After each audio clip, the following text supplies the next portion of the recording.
Welcome to the program. Helped by the Reserve Bank decision to leave interest rates on hold, with economists suggesting that could remain the case for months to come, the Prime Minister Julia Gillard today moved to shift the election campaign focus back onto the economy. But for now at least, her attempt to crank up a second debate with the Opposition Leader Tony Abbott focused on the economy has fallen on deaf ears. Mr Abbott instead unveiled a new formula for his election policy centrepiece, a paid parental leave scheme. The scheme would start 18 months later than Labor's in mid-2012 and would be funded by a 1.5% levy on big business now, down from the 1.7% originally proposed. The costing figures were immediately disputed by the government, which renewed its warnings the levy would push up grocery prices. In a moment I'll be talking with the Prime Minister, but first, political editor Heather Ewart on the day's campaigning. Righto, we thought we'd join you lot. OK, class, sit up straight. Right, I've had reports of bad behaviour on the bus.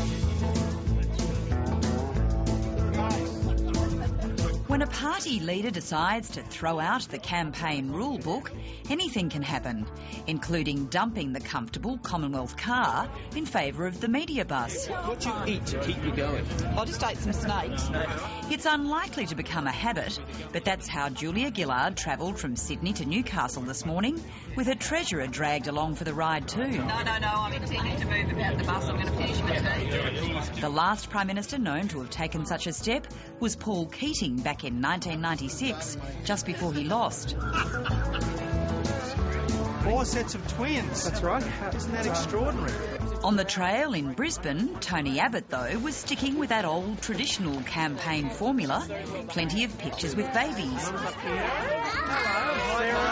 Especially as he was about to announce details of the opposition's paid parental leave scheme, with his daughter Louise in tow.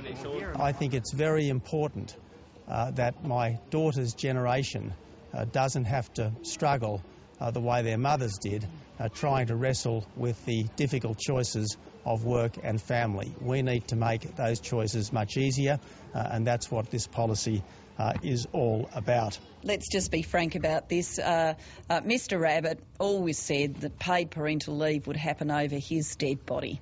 Now he's presenting himself to an election campaign and saying somehow he believes in paid parental leave. Well, I think I'm entitled to say, will the real Tony Abbott please stand up? It's 26 weeks of leave at your full wage, up to an annual rate of $150,000 a year. Importantly, the paperwork is handled by the government through the Family Assistance Office, not by business. It's certainly longer than the government's 18-week scheme, and the key difference is that the Coalition's plan is funded by a levy on big business, whereas Labor's is paid for by taxpayers. Tony Abbott announced today that levy would now be lower than first thought. Now, when I first announced this policy back in March, I said that there would be an extensive period of consultation. Sharman has very ably led that consultation, assisted by the Shadow Minister for Families, Kevin Andrews. As a result of that consultation, we've been able to bring the levy down to 1.5%. With his plans, if they happen at all, they'll happen on the never-never. People will have whole families before they see any benefit from Mr Abbott, and then you'll pay for it every time you walk in the shops. Really, the last thing you should say of something that will benefit the families of Australia, as this will, is that it's a tax on Woolies and Coles. But the government keeps on saying it, and the opposition keeps on rejecting the claim. A little like the merry-go-round we saw today over whether there should be a debate on the economy. Suddenly, the two leaders have completely reversed their positions, and all because of a question put to Julia Gillard in a TV interview last night. I was asked last night, would I debate Tony Abbott, and I said I would be happy to debate him on the economy. Now, I was asked whether I would be available on Sunday night, and I said I would be. Of course, I'm prepared to make myself available on any night, at any time, to debate Tony Abbott on the economy. You can't change the rules just because you're in trouble. Labor had the chance to have 3 debates at the start of the campaign. They repeatedly refused.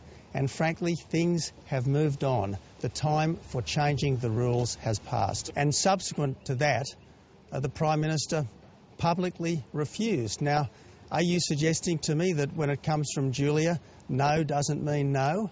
I mean, perhaps which Julia was talking to me, but the truth is I can't be expected to know whether it's the real Julia or someone else who was talking. She said no repeatedly, and when she said no, I thought she meant no. The choice of words not used just once either, and usually associated with anti-rape campaigns, was immediately seized upon by female politicians.